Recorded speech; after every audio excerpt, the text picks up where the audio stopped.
On the afternoon of June 17th, 2009, a woman walked into one of the largest hospitals in Mexico City. And not a single person thought to stop her. Why would they? She belonged there. She had a staff ID clipped where everyone could see it. She had a face the maternity nurses recognized from the hallways. She worked in administration at that very hospital, Hospital General de México. And on that particular afternoon, she walked into the maternity ward, but she was carrying an empty paper shopping bag from a department store. She had also spent the previous months telling everyone a wonderful story, a story about her due date, because she was pregnant, full term, days away from meeting her baby. Her husband, of course, believed. Her family, of course, believed. There's even a home video of her at her own baby shower, surrounded by tiny clothes, wrapped boxes, glowing. They believed because they thought it was real. But none of it was real. There was no baby. By 6:45 that evening, Eleonor Alejandra Marín Mendoza walked back out through the front of that hospital.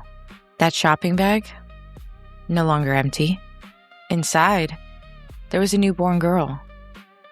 She had been born just the day before, to a mother who was lying in a recovery bed, 1 floor away. Ale carried that bag past the nurses, past the guards, and out the doors and into the evening. Nobody looked twice.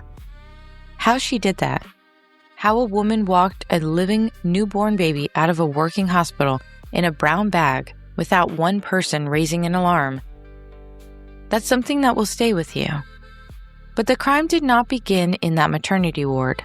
It began months earlier, as it usually does, with a pregnancy that ended in blood, and a marriage Ale believed that she could not keep without a child, and a lie that clearly came with a due date. Welcome to GBRLIFE Transmissions. I'm your host, Caitlin, and you're listening to GBRLIFE of Crimes, where we explore not just what happened in crimes committed by women, but why they happened and the psychology behind them. Today, we're looking at Eleonor Alejandra Marín Mendoza, known to the people in her life as Ale, the hospital administrator who faked an entire pregnancy, then stole a newborn to make that lie come true. Her story is now the subject of the Netflix documentary, A Child of My Own, Un Hijo Propio, a film that opens inside Ale's version of events and then slowly, deliberately takes that version apart. But here's the thing about that story. There is one man in there who ends up having to spend 2.5 years inside a prison for a crime that courts eventually decided he didn't commit. He's the part that not a lot of people see coming because he was not a getaway driver. He was not a partner in a plan. He was Ale's husband, who held that newborn in a hotel room and believed with everything in him that day, in that moment, he was holding his own daughter. What the lie did to Arturo is the second thread of this case, but we'll get back to him. Ale was 17 years old when she married Arturo in July of 2000. By her own account, she was already pregnant. And that pregnancy was part of the reason they married so young. So from the very first chapter of her adult life, before she was old enough to have become much of anyone else, Ale was already cast in a single role, wife. And on her way, everyone assumed, to mother. We know almost nothing about who Ale was before that. There is no earlier self on record for her to fall back on.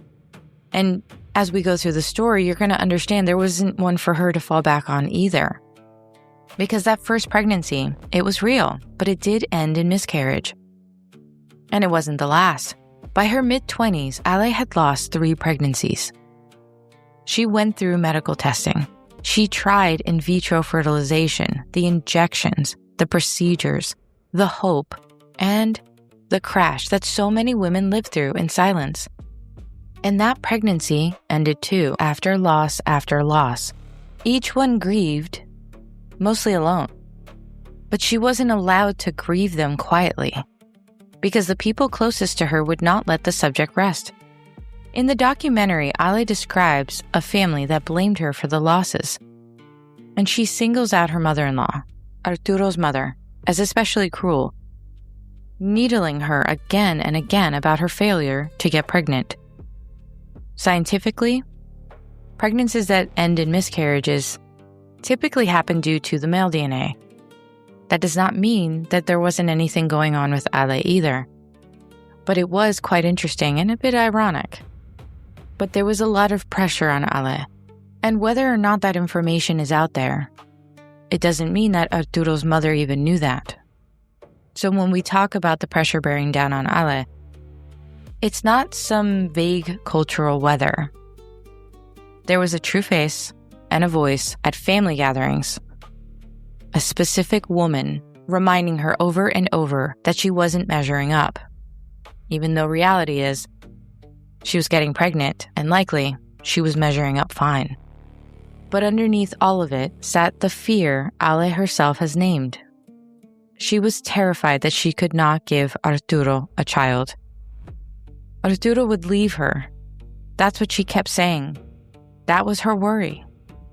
In Ale's mind, the baby stopped being only a child that she wanted or longed for as a woman, as a potential future mother.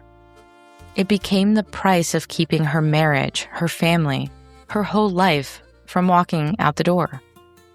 The baby became insurance against being abandoned. And ultimately, as most of us know, one of the worst reasons to have a child. After that final miscarriage, most people, whatever their pain, tell the truth. Ale did the opposite. She decided she simply would not let the pregnancy be over this time. Not that it's a choice you can make, but she made the choice. She would keep it alive in public, as if nothing had happened. The sheer scale of what that took is staggering. Because it's not a woman who just told a lie in a weak moment. Ale gained around 25 kilos, or 55 pounds, so that her body itself would show the story. She altered medical documents. She produced fake ultrasound images. She talked about the baby coming and let people plan. She accepted gifts. She sat there on video at a baby shower thrown for a child that she knew didn't exist, not anymore. Every single day for months, she got up and performed a pregnancy for everyone who loved her. The question that unsettles people is how? How do you keep that running for months without cracking? How do you sit at your own baby shower opening presents for a ghost? The answer is a piece of psychology we've talked about before on this podcast. Compartmentalization. The mind is capable of walling a fact off so completely that a person can hold two truths that cannot both be true and simply never let them touch. One part of Ale knew there was no baby. Another part performed the pregnancy so convincingly that it fooled the husband sleeping beside her every night. The performance was not only for them. On some level, it was for her. A way to keep the unbearable fact sealed behind a wall so she could function. Every fake ultrasound was another brick in that wall. It's easy to reach for the comforting explanation here, and it is the wrong one. There is a real condition called pseudocyesis, which is a false pregnancy. In this case, it's where a woman's mind becomes so convinced that she's carrying a child that her body actually produces the signs and the swelling and the missed periods, sometimes even the sensation of labor, even though there's no baby there. It would be easier to file Ale under that and call it a delusion that she couldn't help. But that's not what this was. That didn't happen. Ale knew.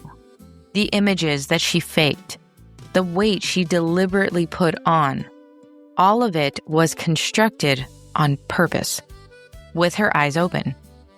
And you can trace the psychology of why. There is a difference between guilt and shame.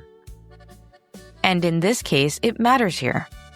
Guilt says, I did something bad. Shame says, I am something bad.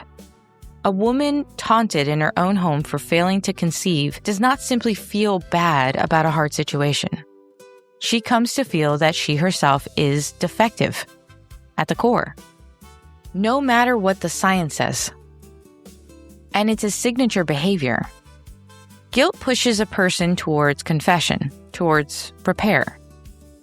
Shame, it pushes the other way, towards hiding the flaw at any cost. And that's a large part of why Ale could not sit her family down and admit that she was not carrying a child and that she wanted to adopt. Shame does not permit that kind of exposure. It demands the defect to be buried. But a fake pregnancy has a due date, and that deadline is what turned a devastating lie into a trap. Every day, she kept it going. The cost of ever telling the truth, it climbed higher. This is the escalation that you see in every long con and in every person who digs deeper instead of confessing. Each new lie gets told to protect the last one. And by the 9th month, confessing would have meant unwinding all of it at once. The husband's hope, the family's expectation, the nursery, the baby shower, and the whole rebuilt identity of a woman who's about to be a mother. She painted herself into a corner with only 2 doors left. She could confess and watch her life collapse in front of everyone. Or somehow she could produce a child. And Ale, of all people, she worked in the one building in the city where newborns were lying in rows, just down the hall. So, on June 17th, 2009, Ale walked into the hospital. That day, with her empty department store bag. She walked down the maternity recovery area, and she saw Mayra Navarro and her baby daughter, Katia Valentina, born the day before. A tiny thing of about 2.5 kilos. Mayra was not in any state to stand guard over her child every second because she had just given birth. And at some point that day, she was pulled away from her baby, just for a little while, taken to give a urine sample so the staff could check her for infection. That was the window. Now Ale has an explanation for what happens next. And it's a smooth one. She says she and Mayra knew each other and that they had met months earlier, that the two women had come to a private arrangement. Mayra, in Ale's telling, did not want to keep the baby and had agreed to give the baby to Ale. So what happened at the hospital, Ale insists, was not a kidnapping at all. It was 2 women completing a quiet agreement. There's only one problem with that story. Almost none of it goes along with the facts. Mayra says that she never laid eyes on Ale before the hospital room. She never agreed to give away her daughter. In her account, a stranger approached her bed presenting herself as a social worker, running a survey. And that was the first time the 2 women had ever actually spoken. And the paper trail backs Mayra, not Ale. The prenatal records show Mayra had been getting earlier care at a different hospital entirely. That completely changes Ale's claim. How could the 2 of them, per Ale, meet at that hospital for months prior if Mayra hadn't even been there months prior? You strip the story away and what's left is much simpler and much colder. Ale didn't have to break in. She didn't need a weapon or a threat. She had a badge. She had a familiar face and the easy authority of someone who worked there. She moved through that ward like she owned it because in a sense, she did. And when Mayra was gone from that room, Ale just lifted a day-old baby. She put her inside of her paper bag and she walked for the exit. Security footage caught her going in with an empty bag and out around 6:45 with a bag that clearly didn't look empty any longer. She walked right past the nurses. She walked right past the guards. And right out the front. Mayra came back from her recovery area and found the bassinet empty. Her daughter was gone. And that is how it happened. Not some daring, cinematic break-in, a trusted employee, a paper shopping bag, and a hospital that never once questioned a woman who looked like she belonged. The horror of it is actually how ordinary every step looks. Right up until you remember what's inside the bag. The hospital did move fast here. Staff realized the baby was gone. Security footage was pulled immediately. And there was Ale, on camera. An employee they could name. Police went to the addresses in her personnel file, and from one of those addresses, they traced a phone call to a place called Hotel Hollywood in Mexico City. In the small hours of the next morning, somewhere between 3 and 4, so about 8 hours after Ale actually strolled out of that hospital, officers came through the door of room 449. Inside, they found Ale, and they found baby Katia, alive and unharmed, and she was returned to her parents. So no one was injured or died here, but a baby was gone for hours. And when they went to court, the whole case came down to a single question. Did Mayra ever give Ale permission to take her child? Because if she had, this becomes something else. A messy, unlawful private adoption. A disputed handoff. But not the theft of a stranger's baby. But Mayra said no. She never agreed to anything. Her husband said no. And the evidence backed that story up. It didn't back up Ale's story. So on November 9th, 2011, the court found Ale criminally responsible for the illegal deprivation of the liberty of a victim under the age of 16. She was sentenced to 13 years, 3 months, and 25 days, and ordered to pay a fine. Pretty large crime? No one was injured, and she still got 13 years. Ale was 26 when she was arrested in 2009. Counting the years that she was held before and after conviction, she served more than 13 years. And she walked out in 2023 at the age of 39. She lost the entire back half of her 20s and most of her 30s inside the corner that she had painted for herself. Which I'm sure now you're asking yourself, so what happened to Arturo? Well, when the police found that hotel room, Arturo was in it with his wife and the baby. So it didn't look good for him. The early theory was the obvious one, that the two of them had planned the whole thing together. And there was even a piece of video recorded before the crime of Arturo talking about the baby coming on June 17th, the very day Ale took Katia. But the same video fits a very different explanation, and it's the one the courts eventually accepted. Arturo talked about a baby arriving on June 17th because his wife had spent months convincing him that a baby was arriving on June 17th. So the truth. And he believed the pregnancy because Ale made it impossible not to believe. He saw her body change. He sat through the preparations.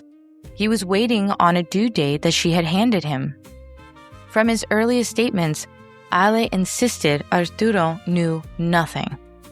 Not that the pregnancy was fake, not that the baby had been taken from another woman, but in the end, that is what the law concluded too. And by then, Arturo had spent 2 years and 6 months behind bars before he was acquitted.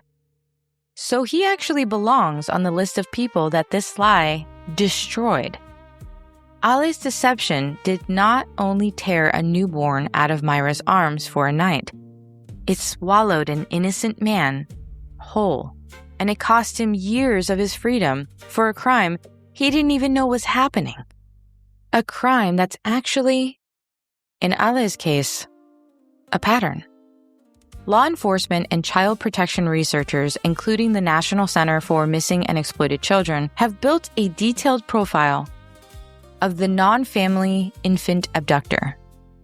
because this specific crime repeats itself in specific ways. The typical offender is a woman of childbearing age who appears pregnant or has faked a pregnancy. She has usually lost a baby or been told that she cannot have one. She's married or partnered, and the drive to give that partner a baby, to keep him, always seems to sit at the center of why she does it. She plans. She often studies the hospital first, its layout, its routines. She'll pose as a nurse or a social worker or some other kind of staff to get close to the infant. She uses deception, not force, and she's usually able to care for the baby once she has it. Take that profile and put it next to Ale. It's almost a checklist. Childbearing age, fake pregnancy, lost babies that she couldn't carry, married, terrified of losing her husband, desperate to give him a child, posed as a social worker, used deception, never force, walked out with a newborn and was calm enough to tend to her in a hotel room hours later. The thing is, Ale is not some one-off who invented a horror that nobody had done before, which is why you know this story. You may go, I already know what's going to happen. You're right, you do. Because it fits a known profile. And Ale fits it almost line for line. And the one place she breaks from it is the most chilling detail of all. Because most women who do this have to case that hospital from the outside and learn its rhythms and plan their way in. Ale never had to. She already worked there. The access those offenders have to manufacture was clipped to her chest as a laminated badge. But a profile only describes the outside of a person.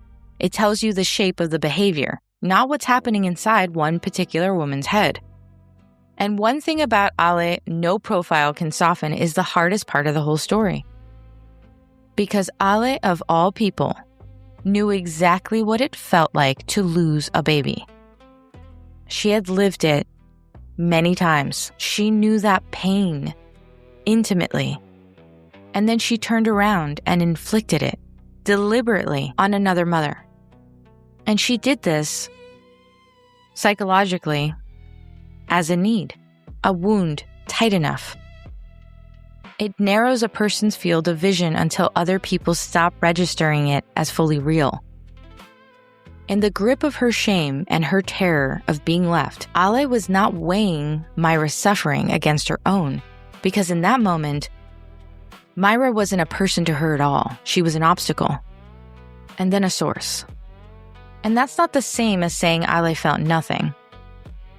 It's saying that empathy, the thing in us that holds another person's pain as real and treats it as a wall that we don't climb over, it can be switched off by a need strong enough. That's the true center of this case, the override. More than any other details about bags or badges, Ale was not born without a conscience.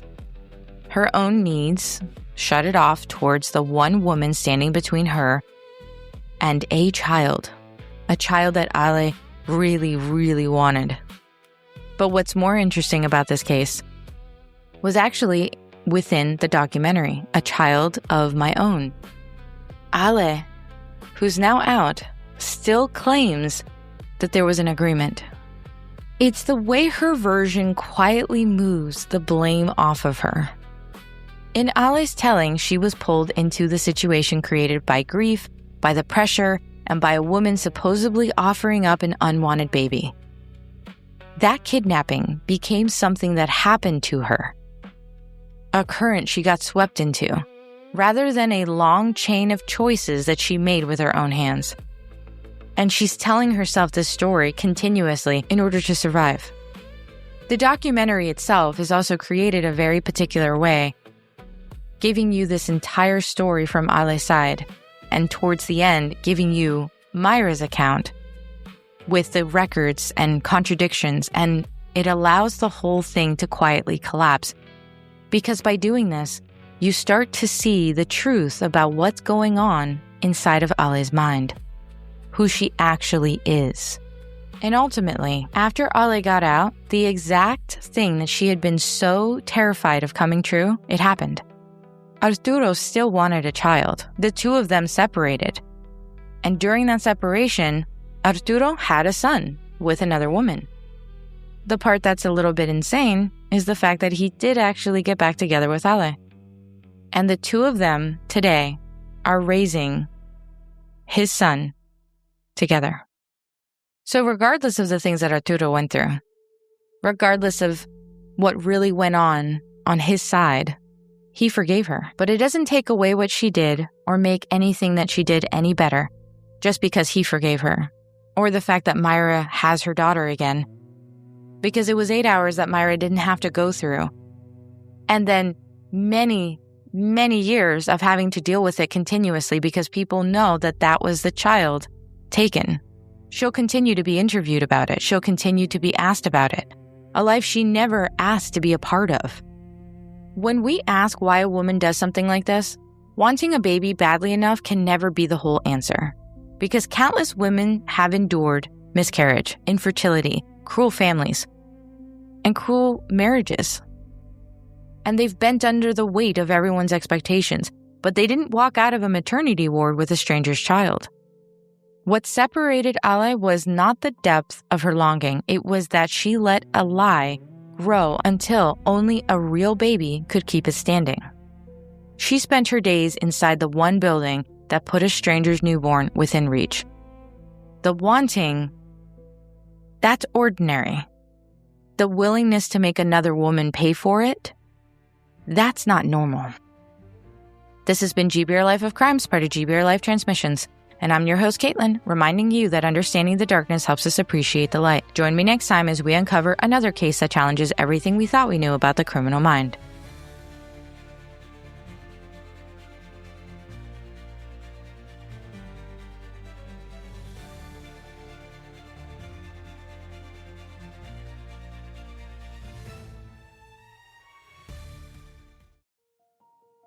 Hey, it's Caitlin, and if you stayed this long, a big thank you. And if you could do one more thing, and like and subscribe every time you listen to GBRLIFE Transmissions. That would mean the world, and it would really help GBRLIFE Transmissions grow. Also, don't forget to check out so much more on GBRLIFE.com. Reviews, blogs, and just so much more. Can't wait to see you there. Slow breath between the words we choose. Stories in the spaces we don't fill. Soft edges, let it all unfold. Every small confession, softly told. Hold your heart a little closer now. We're right here. We're right here. Hands around a porcelain cup. Name on your lips you never said out loud. Truth like a sunrise under your ribs, rising easy.